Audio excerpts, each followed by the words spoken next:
Kundagi juda katta muammolarimizning sababchilari. O'zbekiston bugungi kunda xasta. O'tgan prezidentlik saylovlari paytida partiyalarga hatto topshiriqlar kelgan. Kim nima ish qilish haqida. Va uzun mazmunli suhbat qurdik. Bugun ham siz bilan suhbatimiz ana shunday bo'lib o'tadi degan umiddamiz. Menimcha qochadigan savollaringiz yo'q. Albatta. O'sha Qodirov, o'sha Qodirov. Albatta. O'sha Qodirov deganimda Qodirov gapiradimi, ishlaydimi? Qodirov ham gapiradi, ham ishlaydi. Chunki ikkalasidan bittasini qilish mumkin emas. Faqat gapirish va ishlamaslik ham noto'g'ri, faqat ishlash va gapirmaslik ham noto'g'ri. Bugungi dunyo ham ishlashni va ham gapirishni talab qiladi. Albatta buni o'z me'yorlari va mezonlari bor. U mana shu mezonlarga samarali amal qilgan holatda ikkalasini birgalikda olib bora olsangiz, bu ijobiy natijaga olib keladi. Qodirovni populist deydiganlarga sizning munosabatingiz qanaqa? Ular albatta populizm nima ekanligini albatta bilishmaydi. Siz bilasizmi? Mani o'zimni tushuncham bor populizm haqida. Populizm bu insonlarga yoqish uchun harakat qilish. Men o'zimni hech qachon populist deb hisoblamaganman. Nima uchun? Chunki bizni partiyani g'oyasi va bevosita meni ham yuragimdagi shu g'oya shuki, o'zbek xalqi, millatimiz juda katta o'zgarishlarga yuz tutish kerak. Bizni o'tmishdagi juda ko'p xatolarimiz bugungi kundagi juda katta muammolarimizning sababchilari. Va biz bu muammolarni og'riqlar bilan bartaraf qilamiz. Xohlaymizmi, yo'qmi, bu og'riqlar bizning yelkamizda bo'ladi. Va bu og'riqlarni insonlarga, jamiyatimizga tushuntirib bera olish juda ko'p holatlarda odamlarga yoqmaydi. Odamlar buni ijobiy qabul qilmaydi. Masalan, mana birgina misol o'qituvchilar haqida gapirilgan gapni jamoatchilik ijobiy qabul qildi deb ayta olmayman. Lekin maktablarda muammo bor ekanligini bugun hamma biladi.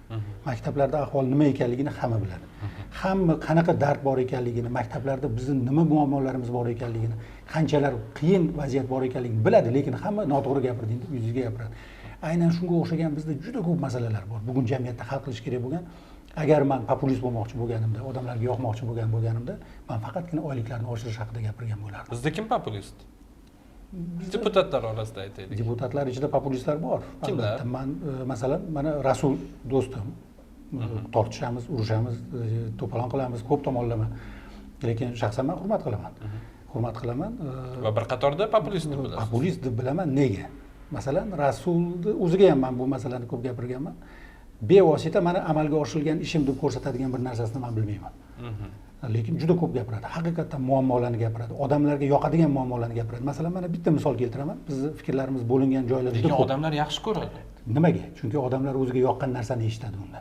Lekin bu jamiyatni yechimi emas bu muammoni. Biz bugungi kunda jamiyatda qiynayotgan masalaning yechimi emas bu. Masalan, birgina misol, mana Surxondaryodagi aholini ichki ishlar xodimlari bilan bo'lgan o'sha janjali haqida, tortishuv haqida gapirganda meni fikrim qanaqa bo'lgan? Meni fikrim bo'ldiki, tartibni saqlagan holatda insonlar huquqlarini himoya qilishlari kerak. Inson huquqini himoya qilishni bilishi kerak. Bu qo'l ko'tarish orqali emas. Jamiyatda tinch, xotirjam rivojlanish bu nafaqat davlat idoralariga, balki har birimiz uchun kerak narsa. Bu jamiyatda tartib bilan shuv ko'tarmasdan huquqni himoya qilish mumkinmi? Albatta mumkin. Nima uchun mumkin emas? Albatta mumkin. Hamma, ayniqsa bizning O'zbekistonning jamiyatida, masalan, inson o'z huquqini bila olsa, bilsa, bu albatta yechim bor. Chunki davlat idoralari bugun e'tibor bering. Mana shu 6 yil oldingi holat bilan hozirgi holatda bitta katta burilish bor. Davlat insonga emas, inson davlatga xizmat qiladigan bir kardinal burilish bo'ldi. Oldin davlat idoralarining oldida agar odamlar oh-voh qilib masalasini yechimini qidirib yurgan bo'lsa, bugun davlat idoralari odamlarning ichida yuribdi. Masalani yechimi uchun. Bu ijobiy holat albatta. Uni qanchalar yecha olyapti? Institutsional masalalar bor ekanligi bu albatta ikkinchi masala. Chunki resurslarning yetishmovchiligi, institutsional muammolar bor ekanligi, kadrlarni tafakkuri, dunyoqarash bilan bog'liq muammolar bor ekanligi. Qolaversa hududiy muammolar. Hududiy muammolar. Bu muammolarni ham hech kim rad etmagan holatda bir narsani ijobiy tayin olib aytish kerak. Oldin xonasidan chiqmagan katta amaldorlar bugun odamlarni oldida o'sha oyoq kiyimi chang bosib yuribdi. Odamlarning dardini eshitib. Qanchalar hal qila olyapti, bu ikkinchi masala. Sizga nisbatan ishlatiladigan ko'p fikr bor. Men buni Instagramda ham, o'sha Facebookda ham, umuman ijtimoiy tarmoqlarda ko'p o'qiyman suratlaringiz ostida.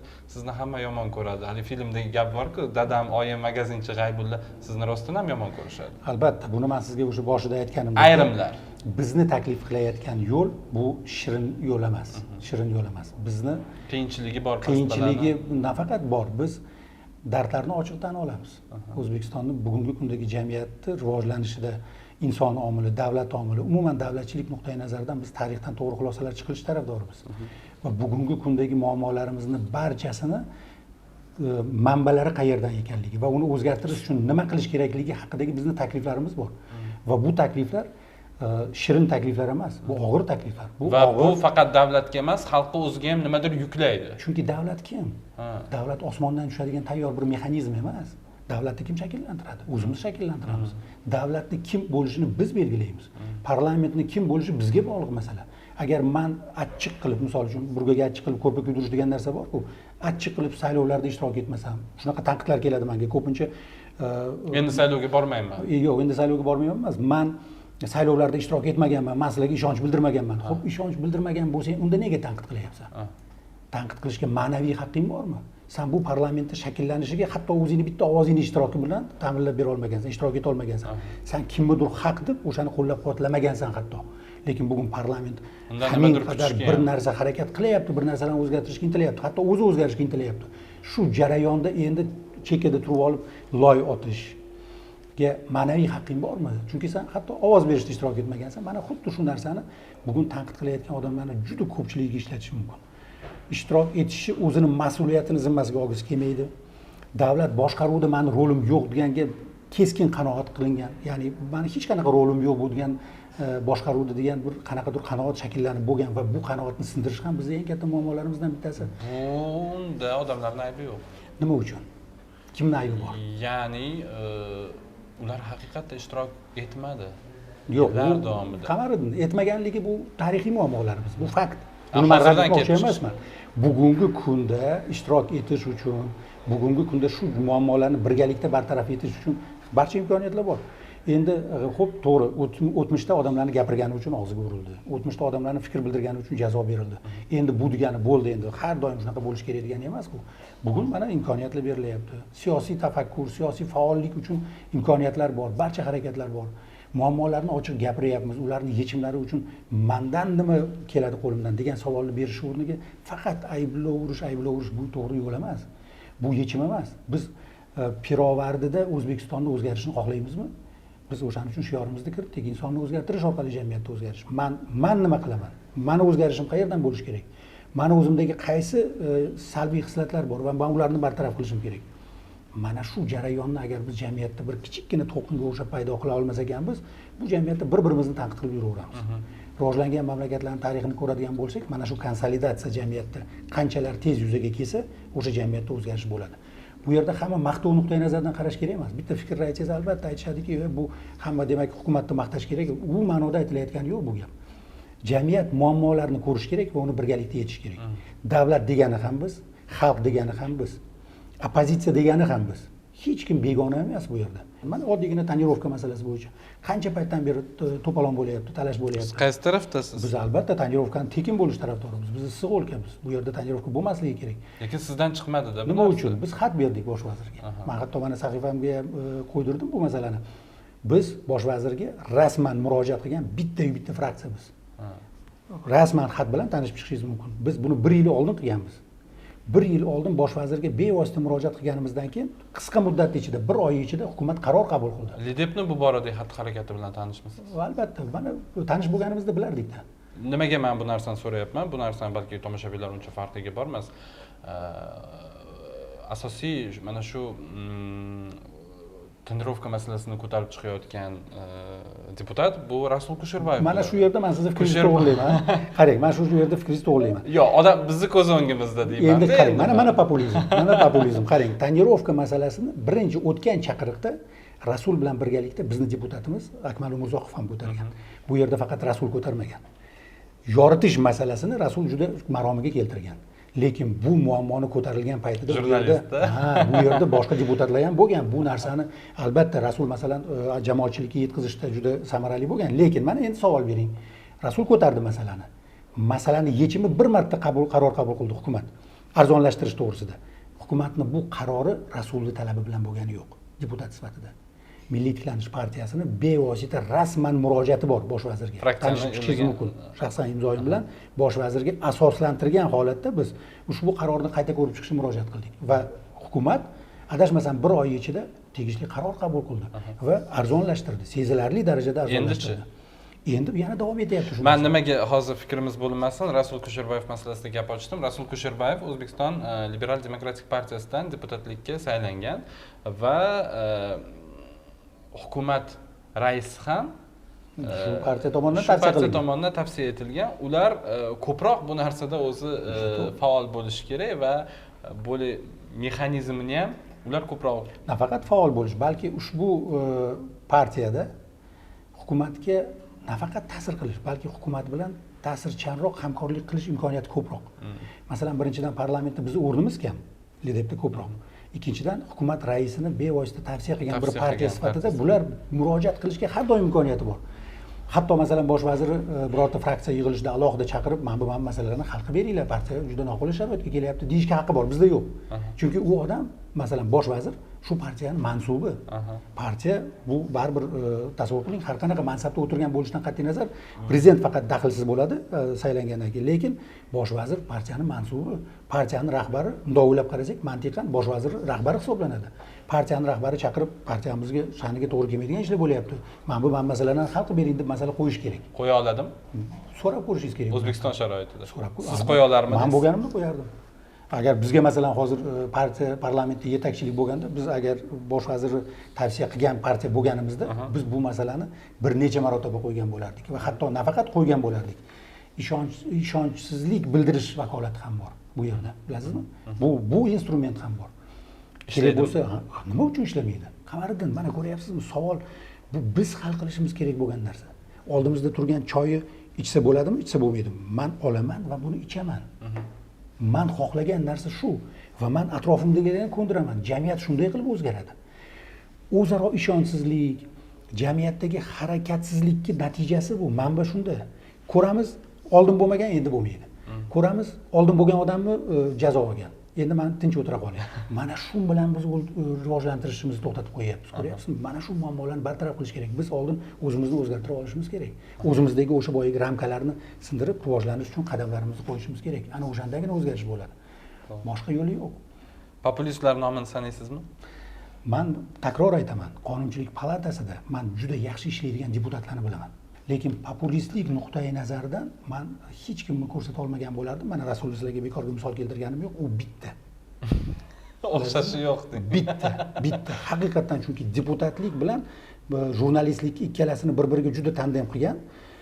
Deputatlik asosiy masala bilan, masalan, Rasul men bilmayman, to'g'risi, fraksiyamda bo'lganda bilardim. Qanchalar qonun ijodkorligida ish olib boryapti degan masalaga men javob bera olmayman hozir. Mana oddiygina bitta misol, vijdon erkinligi masalasidagi qonun qabul qilinayotgan paytda Rasul meni tanqid qildi. Diniy ta'lim bo'yicha qarshilik bildirdi deb. Qonunni muhokama qilayotganda Rasul zalda yo'q edi. O'shaning uchun populist deputatlar deganda men sizga bitta faqat Rasulni ko'rsata olaman. Lekin qolgan deputatlarning ichida juda yaxshi ishlayotgan, haqiqatan Qonunchilik palatasini deputati degan maqomga loyiq bo'lgan deputatlar bor. Va noloyiq. Va buni samarali eplay olmayotgan deputatlar. Noloyiqlar. Endi noloyiq desak, biz ularga ovoz bergan odamlarga nisbatan hurmatsizlik qilgan bo'lamiz. Ularni o'zi ham bunga noloyiq degan 50-60 ming odam ovoz bergan. Qonunchilik palatasida o'tirgan har bir odam orqasida 50-60 ming kamida insonni ovozi bor. Endi bevosita saylov jarayonlariga o'tsak ham bo'ladi. O'zbekistonda juda katta siyosiy voqea kutilyapti.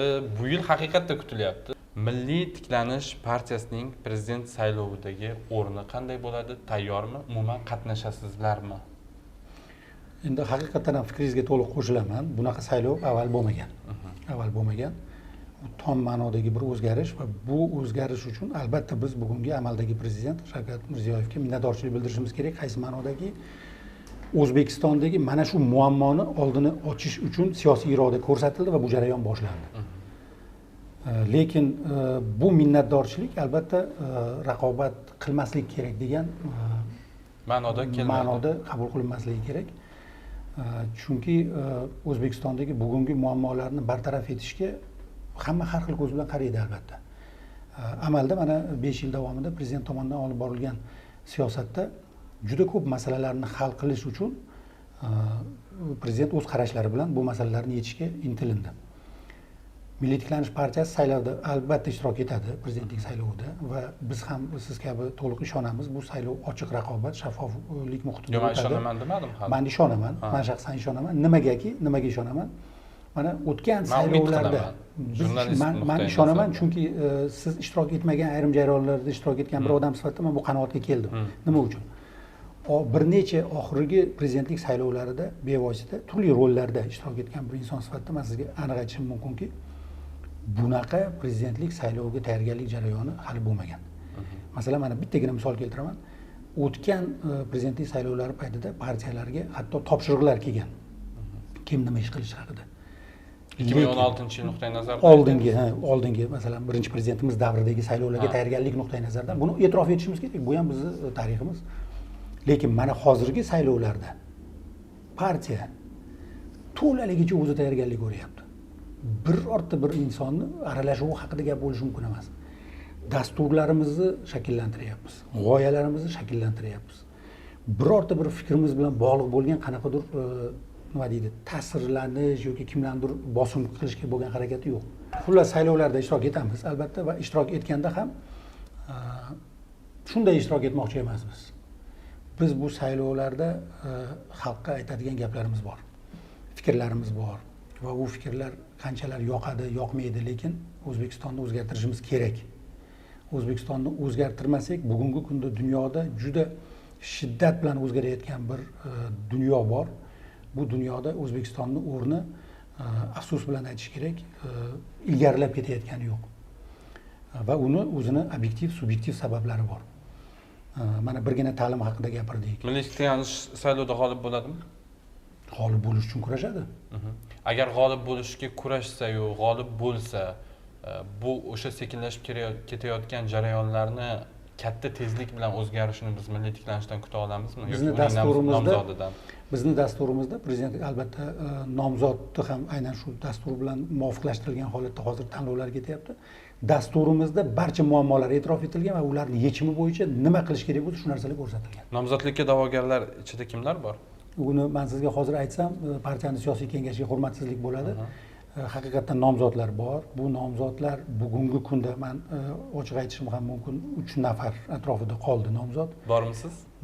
Endi bizga hamma sirlarni ochib qo'yishimiz kerak emas. Bu o'zingizga oid sir. Yo'q, masalan nomzodlarni mana shu 3 nafar qolganligi haqidagi ma'lumotni aytaman sizga. 3 nafar inson orasida tanlov ketyapti hozir. Maxsus guruh, partiyamizni ziyolilari, partiyamizni faol, hurmatli a'zolaridan, faollardan iborat guruh 3 oydan beri bu masala bo'yicha shug'ullanyapti va hozir 3 nafar inson qoldi. Bularning ichidan biz albatta tanlaymiz va u nomzodni kim ekanligini partiyaning syezdi rasman e'lon qiladi. Va u inson, biz hozir e'tibor bering, nomzodni tanlab, keyin nomzodga dastur yozayotganimiz yo'q. Biz dasturimizni deyarli tayyorlab bo'ldik. Dasturda nomzodning ham xabari bormi? Nomzod endi 3 nafar nomzod albatta ular birgalikda ishlanyapti. Dastur jarayonda ishlandi va albatta fikrlar olindi. Dasturimizga endi mana shu nomzod shunday bo'lishi kerakki, bu dasturdagi g'oyalarni jamiyatga yetkazib bera olish, nafaqat yetkazib bera olish, balki ishonch bildiriladigan bo'lsa, mana shu g'oyalarni amalga oshirish uchun jur'at, shijoat va harakatni uyg'unligi bo'lgan nomzod bo'lishi uchun biz albatta harakat qilamiz. Siz aytyapsiz, O'zbekiston dunyoda qadam tashlashi bo'yicha juda sekin, nofaol ketyapti deyapsiz, lekin u faol bo'lishi uchun O'zbekiston o'zidan tashqariga chiqishi kerak. Biz bu haqida gaplashgandik. Haligi o'zimizning muammolarimiz bilan o'ralashib yurmasligimiz kerak. O'sha mintaqalardagi muammolarni hal etishda kuzatuvchi yoki ularga omad tilovchi emas, ishtirokchi bo'lish vaqti kelmadimi ekan? Lekin bunga mos nomzodlar chiqadimi partiyalardan? Endi O'zbekistonning bugungi kundagi joylashgan holati na iqtisodiy, na siyosiy jihatdan maqtangulik emas. Bu shunday bir holatki, bugungi kunda O'zbekistonni boshqarish uchun juda ham jiddiy tafakkur, tarixiy va bugungi kundagi tafakkurga ega bo'lgan inson bo'lishi shart, chunki haqiqatdan ham murakkab burilishlar bugungi kunda ham bor va bizni kelajakda kutyapti ham. Mana hammasini deyarli o'zingiz sanab o'tdingiz. O'zbekiston bugun shunaqangi bir holatdaki, oyog'i bog'liq, lekin yugurish kerak. joyida turib qolish ham mumkin emas, lekin haqiqatdan ham atrofimizda shunaqangi bir azaldan shakllantirilgan bir geopolitik tugunlarni o'rtasida turibmiz. Bularni barchasi mohirona yechimlar, ham iqtisodiy, ham siyosiy yechimlar, ham shu bilan birga qadriyatlarga zada yetkazmasdan, xalqimizga zarar bermaydigan bir yechimlar topish kerak. Buni gapirishga oson. Lekin haqiqatan ham bu juda og'ir bir jarayon. Partiya saylovlarda ishtirok etayotgan paytida o'zini dasturidagi masalalarda mana shu muammolarni yechimlari bo'yicha o'zini qarashlari bo'lganligi uchun saylovda ishtirok etyapti. Yashirmayman, birinchi saylov haqida gaplar boshlangan paytida shunaqa taklif ham bo'lgan edi. O'zimizni siyosiy kengashimiz a'zolari tomonidan kelinglar nomzod ko'rsatmaymiz. Bugungi prezident nomzodini qo'llab qo'ya qolamiz degan takliflar ham bo'lgan. Bu saylovda. Mana shu saylovda birinchi boshida mana shu saylov haqidagi muhokamalar boshlanayotgan paytida. Lekin partiyamizni ichida vatanparvar shu O'zbekistonning muammolarini yechimlarini ko'ra olayotgan albatta ko'p a'zolarimiz bor va biz shu bir qarorga keldikki, yo'q, biz saylovda ishtirok etamiz, nafaqat ishtirok etamiz, balki o'zimizning yechimlarimizni taklif qilamiz. Negaki bugungi kunda amalga oshirilayotgan ishlarni qanchalar biz ichida biz yoki o'sha muammolarni bevosita ichidan ko'ra olamiz. Juda o'zingizga yaxshi bu narsani nima deydi, yashirib gapirish shart emas. Xabardorlik darajasi bo'yicha hokimiyatni ma'lum bir axborot manbalariga bo'lgan imkoniyatlarini hamma ham ega bo'lavermaydi. O'shaning uchun ayrim holatlar bo'yicha, masalan, mana Afg'oniston bo'yicha bizni axborot olish manbamizdan ko'ra bir necha marotaba kuchliroq bo'lgan manbalarga ega hokimiyat. Va ular holatni albatta bizdan ko'ra yaxshiroq bilishadi.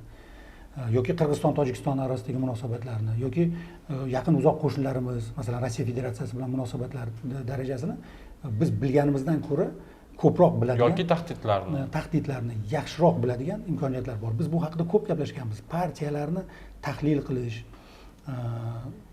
mushohada qilish, o'rganish masalalarini imkoniyatlari bo'lishi uchun partiyalar kuchli bo'lishi kerak. Partiyalarda bugun o'sha kuch bormi? Xalqaro darajadagi muammolarni tahlil qila oladigan institutlar bormi? Bu albatta yo'q. Partiyalarning bugungi kundagi moliyaviy holati, iqtisodiy holatlari siz aytgan darajada bir xalqaro masalalarni muhokama qilib, bir o'zini aniq bir yechimlariga kelish uchun hali vaqt bor. Lekin bugungi kundagi bizning harakatlarimiz shu yo'nalishda. Endi men bu haqida gapirmoqchi emasman. Men gapirmoqchi bo'lgan narsa shundan iboratki, O'zbekistonni bugun haqiqatan ham bugunida ham va ertasida ham juda murakkab tahdidlar kutyapti. Va partiya bularning yechimlarini o'z takliflari bor. O'z takliflari bor va albatta biz ko'rsatadigan nomzod bu yechimlarni xalqimizga taklif qiladi va uni qanchalar ishontira oladi xalqimizni saylovchini. O'shanga qarab biz bu saylovlarda ishtirok etish, kerak bo'lsa muvaffaqiyatga erishish va O'zbekistonni mana shu murakkab davrdan olib chiqish bo'yicha o'zimizning takliflarimiz bo'ladi. Albatta hisobga olgan holatda ichki muammolar, tashqi muammolar, takror aytaman, bizni taklif qilayotgan yechimlarimiz hammaga ham yoqavermasligi mumkin. Chunki ular achchiq yechimlar. Dardni yechish uchun albatta biz achchiq dorilar ichishimiz kerak. O'zbekiston bugungi kunda xasta, tan olishimiz kerak. Ayrim masalalar bo'yicha biz kardinal, tubdan o'zgartirishlar qilishga majburmiz. Uni endi mana bu bosqichma-bosqichlik, sekin-asta qilishga vaqtimiz qolmayapti. Biz deyarli har kuni avlod yo'qotyapmiz. Endi albatta har bitta partiyaning o'zini takliflari bo'ladi, rejalari bo'ladi, yutishga bo'lgan harakati bo'ladi. Lekin o'tgan 5 yilni qanday baholaysiz siz? Mana hukmron partiya, aytaylik, hukmron demasak ham iqtidordagi partiyaning 5 yil davomida olib borgan faoliyati. Lidep qanchalik 5 yil va oxirgi mana shu 1,5 yilda o'zini oqlay oldi? Lidep ko'rsatgan nomzod Prezident Shavkat Mirziyoyev qanchalik O'zbekistonda o'zgarishlar qila oldi? Buni siz bir partiya rahbari o'laroq qanday baholaysiz? Ochiq tan olish kerak, mana shu 5 yil O'zbekistondagi tarixiy burilish yili. Buni raqib bo'lamizmi, raqib bo'lmaymizmi gap unda emas. O'zbekiston uchun burilish davri bo'lganligini tan olish kerak. Va men yuqorida aytib o'tganimdek, saylovlarni ochiq, shaffof, raqobatbardosh bo'lishini tagida ham mana shu o'zgarishlar aslida yotadi. Endi agar O'zbekistonni o'zgarishi bilan bog'liq bo'ladigan bo'lsa, to'g'ri, muammolar e'tirof etildi va u muammolarning yechimlari bo'yicha harakatlar boshlandi. Bu harakatlar 5 yil uchun ko'pmi, kammi, buni albatta vaqt ko'rsatadi. lekin amalga oshirilgan ishlarni albatta e'tirof etish kerak. Chunki yutuq baribir xalqimizniki, O'zbekistonniki. Agar prezident Mirziyoyev ikkinchi muddatga saylansa, nomzodi qo'yilsa, ikkinchi muddatga saylansa, Milliy tiklanish partiyasi va siz buni qanday qabul qilasiz? Avvalambor men aytgan bo'lardim. Tortishuv oxirigacha bo'ladimi? Biz saylovlar paytida raqobat qilmoqchimiz. Saylovlar paytida saylovchilarga o'z takliflarimizni bermoqchimiz. Saylovchilarimizni qarori albatta biz uchun har doim hurmatli bo'ladi. Lekin albatta biz mana hozir men sizga alohida bir narsani aytishim mumkin. Biz partiyada bir huquqshunoslar guruhini shakllantirdik. Butun saylov jarayonida bizni huquqlarimizga qarshi huquqbuzarlik bo'ldimi, bo'lmadimi, buni biz juda qattiq nazoratga olamiz va kuzatib boramiz.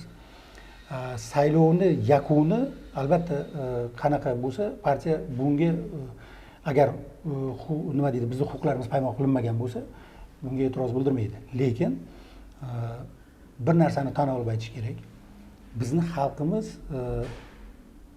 nima deydi, o'rislarda adnalyub deydi-ku. Bir odamga mehr qo'ysa, shuni mehrni o'zgartirish juda qiyin. Men shu yerda juda ko'p misol keltiraman. Masalan, Buyuk Britaniyada Ikkinchi jahon urushi paytida Winston Cherchillning harakatlari. Winston Cherchill mamlakatni haqiqatan ham juda katta bir inqiroz botqog'iga tushib qolgan paytida olib chiqdi shu odam. Lekin urush tugagandan keyingi birinchi saylovdayoq mag'lub bo'ldi. Ya'ni o'sha Angliyaning saylovchisi Winston Cherchillni Ikkinchi jahon urushidagi qahramonligini, urushdan keyingi iqtisodiy o'zgarishlarni amalga oshirish uchun yetarli deb hisoblamadi va ochiqchasiga sovuqqonlik bilan undan voz kechdi. Bizni saylovchimiz unaqa emas. Mana shundan biz bir xulosa qilamizki, odamlarga fikrlarimizni yana ham chuqurroq yetkazib berishga juda qattiq ter to'kishimiz kerak, ko'p harakat qilishimiz kerak. Ya'ni oson saylov bo'lmaydi. Odamlarga biz tushuntirishimiz, joylarda eng quyigacha tushgan holatda har bir fikrimizni, har bir g'oyamizni nima uchun bugun O'zbekistonga zarur ekanligini isbotlashga harakat kerak bo'ladi. Alisher aka, o'tgan yillarda prezident Mirziyoyev nomidan jaranglagan bir fikr bo'ldiki, bu hamon aktual va buni siyosiy jarayonlarda kutyapmiz. Ya'ni prezident saylovlar oldidan bir fikrni ilgari surgandi. Agar O'zbekistonda muxolifat bo'lsa, bu o'zimizni tuzimizni yegan, o'zimizni haligi bilgan, shu yerda suvini ichgan odam bo'lishi kerak degan fikrni aytgan. Va bu orada muxolifat iddaosi bilan, muxolifat partiya tuzish taklifi bilan, tashabbusi bilan chiqqan odamlar juda ko'p bo'ldi. Ular sizga o'xshab Mercedesda yurmaydi. Ular muzdek kabinetlarda o'tirmaydi.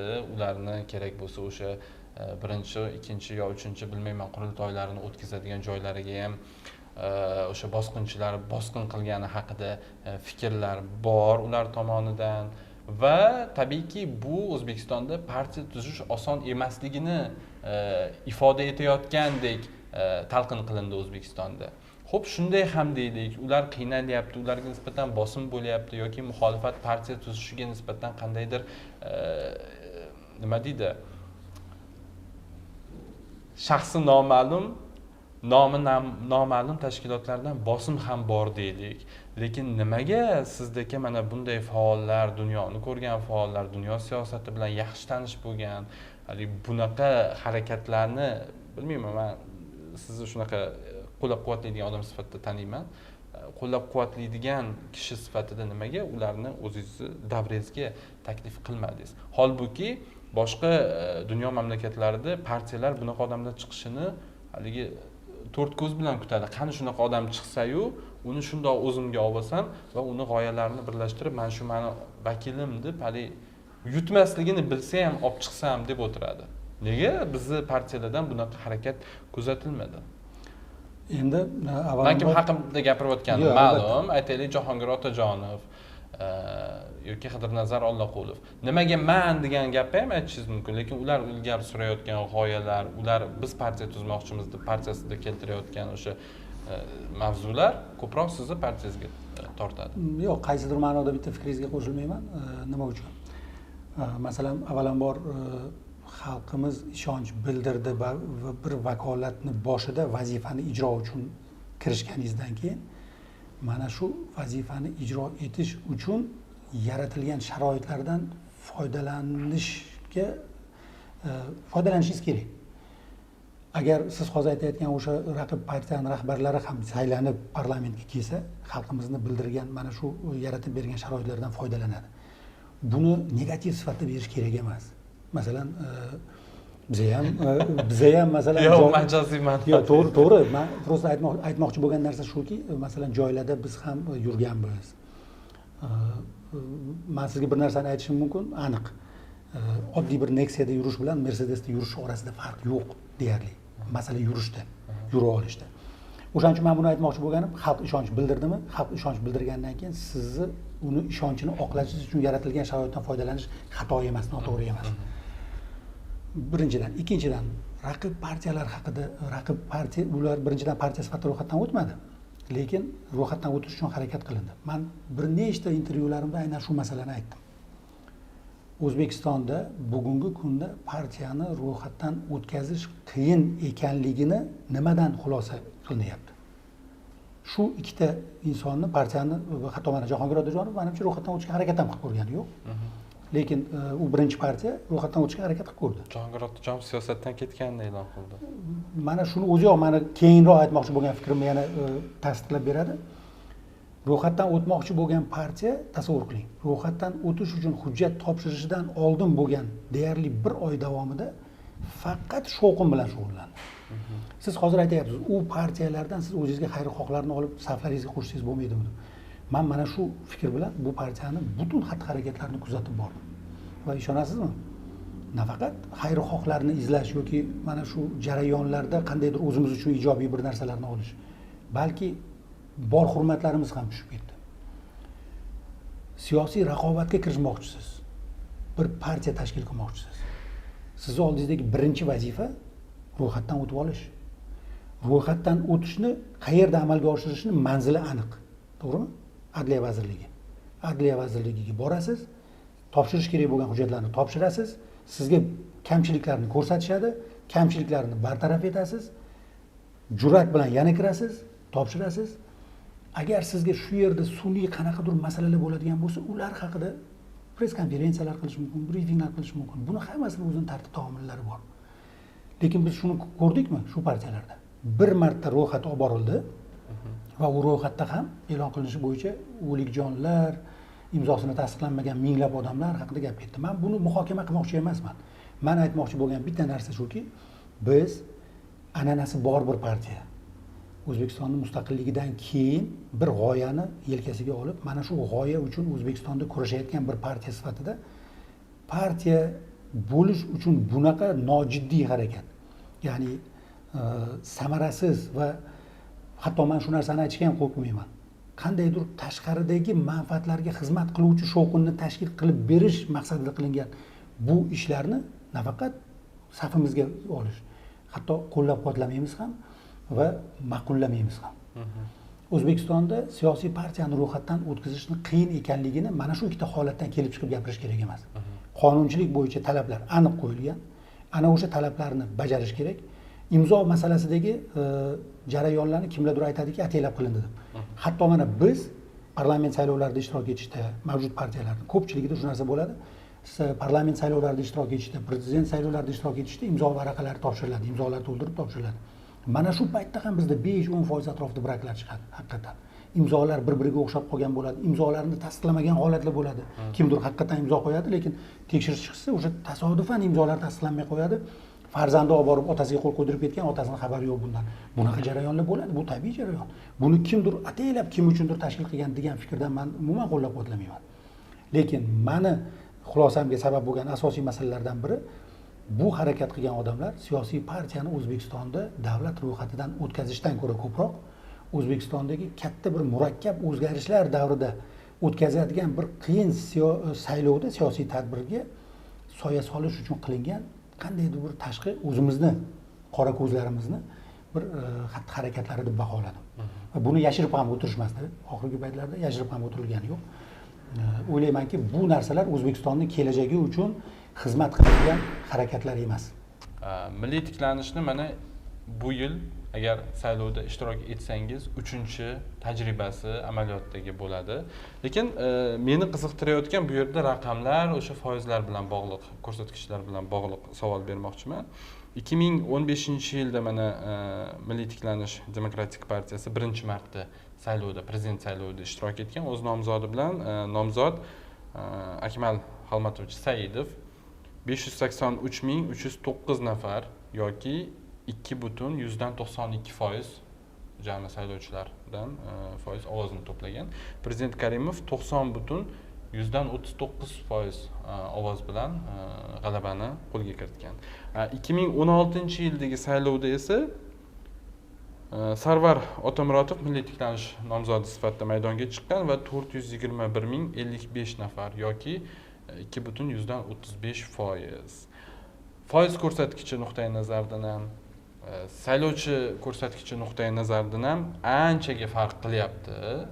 2016-yildagi saylov 2015-yildagisiga qaraganda, lekin bu orada aholi soni ortgan, saylovchilar soni ortgan, qolaversa prezidentning saylanish darajasi ham o'sha 2015-yilda 90% bo'lgan bo'lsa, 2016-yilda 88,61% ni tashkil etgan. Shunda ham milliy tiklanish kam ovoz olgan. Nimaga? O'zi elektoratinglar qancha? O'zinglarning elektorat o'zinglarga ovoz bermaganmi degan savol ham kelib chiqadi.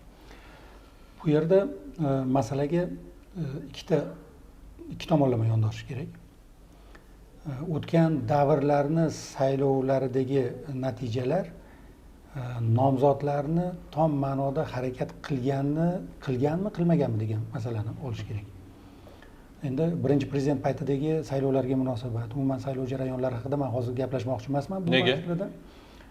Chunki o'rni kelmadimi? Men o'sha davrda bevosita qo'lim bilan bir narsalar qilmaganman va ko'zim bilan o'zim ko'rmagan narsalar haqida gapirishni xohlashim noto'g'ri bo'ladi. Endi havodan olib gapirish mumkin, lekin bu to'g'ri bo'lmaydi deb o'ylayman. Lekin bir narsani aytishim mumkin, bizni partiyani nomzodlari natijaga tayyor bo'lib targ'ibot ishlarini olib borgan deb hisoblayman. Chunki bu fikrni aytishim uchun dasturlar bilan tanishish, o'sha paytdagi mana hozir nomzodni tayyorlash paytida biz albatta eski yozuvlarni ko'rdik. Natijaga tayyor bo'lganda ular ishonmagan. Fikrimni ochaman, albatta ochib beraman. Qarang, biz o'sha paytdagi chiqishlarni ko'rdik, o'sha paytdagi murojaatlarni, saylovchilarga murojaatlarni ko'rdik va ularda biz bugun xohlayotgan saylovchiga murojaat, partiyani haqiqiy ma'nodagi jamiyatni nimani o'zgartirish uchun qiladigan aniq bir takliflari shijoat bilan aytilmagan. Ularda o'zi ishonchsizlik bo'lgan bo'lishi. Meni tushuncham bo'yicha mana shunaqa. Meni fikrim bo'yicha shunaqa. 2016-yilda ham xuddi shunday holat bo'lgan. Meni fikrim bo'yicha shunaqa. 2016-yilda men bevosita ishtirok etganman va bu jarayonlarni ham juda yaxshi bilaman. Butun hurmatimni saqlagan holatda aytamanki, g'olib bo'lish uchun harakat qilmagan partiya. Bu narsani tan olishimiz kerak. Nega? Bosimmi? Nimaligini men sizga ayta olmayman. Partiyalar orasida o'zaro tiyib turish holati mavjudmi? Bosim haqida emas. Men sizga bitta narsani aytishim kerak, o'sha yana ishonchsizlik. Yana ishonchsizlik. Mana hozir bu fikrdan keyin ikkinchi fikrimiz ham aynan shunga quyilib keladiki, 80%, 90% u mustaqil bo'lsa ishonadi. Mana qarang Qamariddin, 80%, 90% aholimizni bitta insonga ovoz berishi bu sun'iy uyushtirilgan narsa emas. Odamlarimiz haqiqatdan ham shunaqa. Tasavvur qilyapsizmi? Odamlarimiz, men bir intervyularimdan birida aytdim, bizning jamiyatimizdagi fikriy tarqoqlik o'zi bormi yo'qmi degan masalani ko'rish kerak. Masalan, bugungi kunda partiyalarni ilgari surayotgan g'oyalarni haqiqiy ma'noda shu partiyaning g'oyasiman deb agar yoki meni tahlillarim meni adashtirishga qo'ymaydi. Faqat milliy tiklanish elektorati shundaydir deb o'ylayman. Qolgan partiyalar, masalan, mana sotsial-demokratlarni oling. Sotsial-demokratiyani tarafdorlari bo'lgan partiya elektorati bormi? Shaxsan menda savol bor bu bo'yicha. Endi tasavvur qiling, prezidentlik saylovi paytida partiyaviy mansublik, partiyalarning g'oyalari O'zbekistonga masalan sotsial-demokratiya yordam beradi bugungi kunda o'zgarishga deb saylovga borib ovoz beradigan saylovchini tasavvur qilyapsizmi? Bu yerda faqat saylov bilan emas, saylovchi bilan bog'liq bo'lgan muammo ham bor. Bu yerda partiyani va uni nomzodlarini ishonchsizlik, men partiyani mansubi sifatida aytishim mumkin bu gapni, lekin tanganing ikkinchi tomoni ham bor. Siyosiy maydon, siyosiy jarayonlarda ishtirok etayotgan va hal qiluvchi ahamiyatga ega bo'lgan o'yinchilar agar deydigan bo'lsak, saylovchilar darajasi qanaqa? Mana bittagina misol keltiraman. Men ko'p keltiraman shu misolni. 24 million saylovchi bor O'zbekistonda. Lekin partiyalarga mansub a'zolarni sonini olsangiz 2 millionga ham bormaydi. Qolgan 22 million odam nima haqida o'ylayapti? Bu aytish mumkin. Meni o'zimning fikrim bor. Endi 22 million o'z fikri bor odamlar bilan saylovga kirgan paytingizda siz partiyaviyligingiz, uni ilgari surayotgan g'oyalaringizni Bekorga aytayotganim yo'q, qiyin saylov bo'ladi deb. Bekorga aytayotganim yo'q, biz odamlarni bittama-bitta ushlab gapirishga harakat qilamiz deb. Biz mana shuni sindirmoqchimiz. Bu yerda hozir aybni kimlardandir qidirish, kimlardir bosim qilgan, kimlardir u qilgan, bu qilgan degan masala emas. Mana shu ikkita omilni ko'rish kerak. Partiyadan qo'yilgan nomzodlar qanchalar haqiqatdan ham partiyani ilgari surayotgan g'oyalariga va shu jamiyatni davolash uchun, o'zgartirish uchun qilingan takliflarga o'zi ishongan birinchidan. Ikkinchidan, ovoz beruvchi saylovchilarning dunyoqarashi va saylovga qarashini tahlil qilib olishimiz kerak. Lekin endi biz bu narsada fikr yuritayotganda qanchalik haqlimiz, ya'ni ular harakat qilmagan deganda, ular harakat qilmagani uchun byudjetdan mablag' ajratilgan. Ularni harakat qilmasligi uchun ajratilgan mablag'lar. Mamlakatda xalq fikrini aniqlab olish instrumenti bu 5 yilda bir marta o'tkaziladigan saylovlar. 5 yilda bir marta boshqaruvni qanday bo'lishi haqida xalqdan saylov orqali so'raladi va uni fikr olinadi. Bu jarayon uchun albatta ko'chadan, tashqaridan kimdir kelib birorta investor pul bermaydi. Harakat qilmaydigan partiya uchun pul tikib nima qilamiz? Borini bo'lmasa saylab qo'yavera qolaylik yoki o'sha endi o'tgan saylovlar uchun gaplashmayapmiz, to'g'rimi? Hozirgi oldimizdagi saylovlar. Oldimizdagi saylovda ham shunaqa bo'lsa, oldimizdagi saylovlarda masalan mana Milliy tiklanish partiyasi, men sizga mas'uliyatini zimmamga olgan holatda aytayapman. Boshqa partiyalar haqida gapirmoqchi emasman. Biz bu saylovlarda o'zgartirish uchun ishtirok etmoqchimiz. Necha foiz olasiz? Endi bunaqa taxminlar, mana qarang, meni umidim juda katta. Yutasizmi, ishonasizmi bunga? Birinchidan siz meni nomzod sifatida ko'rmang. Yo'q, partiya o'laroq. Partiya sifatida mana qarang, nima qilyapmiz. Men sizga aytmoqchi bo'lgan fikrlarim shu. Biz o'zgartirmoqchimiz. Biz muammolarni aniqlaganmiz. Masala qayerda ekanligini bilamiz va shu masalani tuzatish uchun harakat qilamiz. Ya'ni dasturimizda bugungi kunda jamiyatimizni qiynayotgan muammolarni ochiq-oydin oldik. Ularni yechimlari bo'yicha o'zimizni takliflarimizni shakllantirdik. Amaldagi hokimiyatdan ko'ra yaxshiroq qilishimiz mumkin bo'lgan jihatlarga urg'u qaratyapmiz. Qila olasizmi? Nima uchun qilmaymiz? Qilmasak ishtirok etmasdik. Yomon qilyaptimi? Bu kamchiliklar albatta bor. Qaysi? Masalan, bittagina misol keltiraman sizga. Amaldagi hokimiyat xalq qabulxonalarini tashkil qilindi, to'g'rimi? Biz mustaqil bo'lganimizdan beri odamlarni dunyoqarashida yo'q qilmoqchi bo'lgan bitta kasallik bor. Boqimandalik. Mani dardimni, mani muammoyimni kimdir hal qilib bersin degan harakat. Xalq qabulxonalarini tashkil etilishi aynan shu kayfiyatni zaiflashtirishga xizmat qilmadi. Xalq qabulxonalariga bugungi kunda murojaatlarni tahlil qilib ko'radigan bo'lsak, odamlar o'zi bevosita mehnat qilishi kerak bo'lgan, o'zini bartaraf qilishi mumkin bo'lgan masalalarni ham talab qilyapti. Va talablarni tagida albatta sen mansabdorsan, sen buni qilishga majbursan. Mansabdor degan odam qaysidir bir vakolatni xalq uchun qilish uchun o'tiribdi u yerda, lekin bu uni qanchalar vakolatiga kiradi, kirmaydi, buni hech kim qiziqtirayotgani yo'q. Sud qarorlaridan behudaga, ya'ni to'g'ri-noto'g'ri norozigarchilik odatiy tusga kirdi. Biz bilamiz, sud qarorlari har doim mushohadali bo'ladi. Chunki ikkinchi tomon har doim adolatni o'zini qarashi bo'ladi. Bunga o'xshagan misol hokimiyatlarda odamlarni tog'dek muammolarni bartaraf qilish uchun resurs bor, yo'q ekanligi odamlarni albatta qiziqtirmaydi. Lekin bu muammolarni bartaraf etish kerak. Trillionlab katta mablag' talab qiladigan muammolar bor. Ularning yechimlarini hokimiyat bugungi holatida bartaraf qila oladimi, yo'qmi? Lekin xalq bu narsani talab qilishga albatta haqli. Lekin bevosita o'zi hal qilish kerak bo'lgan masalalarni ham talab qilib boshlayapti. Bu odamlarni o'zgarish uchun bo'lgan harakatiga salbiy ta'sir ko'rsatdi deb hisoblaymiz. Inson o'z huquqi buzildimi, o'z huquqi buzilgan bo'lsa, u huquqini himoya qiladigan institutga murojaat qilish kerak, ya'ni sudga. Agar biz bugun odamlarga nimaga huquqing buzilsa sudga murojaat qilmading deb so'rasak, sudga ishonmayman deydi. Kimga ishonadi? Mansabdorga ishonadimi? Mansabdor uni hal qilib berish uchun vakolati yo'q. Masalan, mana deputatlarga juda ko'p murojaat keladi. Mani masalan sud qaroridan men noroziman, menga hal qilib ber. Deputat qonun chiqaruvchi hokimiyatning vakili sifatida sud hokimiyatining ishlariga aralashishi cheklangan. Bu imkoniyati yo'q. Lekin odam aytadiki, mana shunaqa murojaatlar o'nlab bo'lgandan keyin aytadi, deputatlar ishlamayapti, hech qanaqa bizga yordam berayotgani yo'q deydi. Ya'ni har bir hokimiyatning o'z vakolatlari doirasida murojaat qilayotgan odamni qiziqtirmaydi. Mana shu jarayon jamiyatimizdagi huquqiy savodxonlik, siyosiy tafakkurni shakllanishiga xizmat qilmadi. Shu sababli partiya bu jarayonda islohotlar qilish kerak deb hisoblaydi. Qanaqa ma'noda? Xalq qabulxonalarini ma'muriy sudlov tizimiga integratsiya qilish kerak. Ya'ni insonni murojaat qilish huquqini hech kim cheklamaydi, albatta murojaat qiladi. Lekin shu institut insonni murojaatini huquqiy to'g'ri yoki noto'g'riligiga baho beradi va harakatga keltiradi. Masalan, murojaat huquqiy to'g'ri, haqiqatan inson huquqi buzilgan va bu huquqni himoya qilish kerak. Institut ishlaydi. Birinchi ko'ruv manzili sifatida masala jarayon davom etib ketadi. Lekin murojaat tamoman huquqiy asosga ega emas, umuman noto'g'ri murojaat bo'lgan, insonga qaytariladi va tushuntirish beriladi.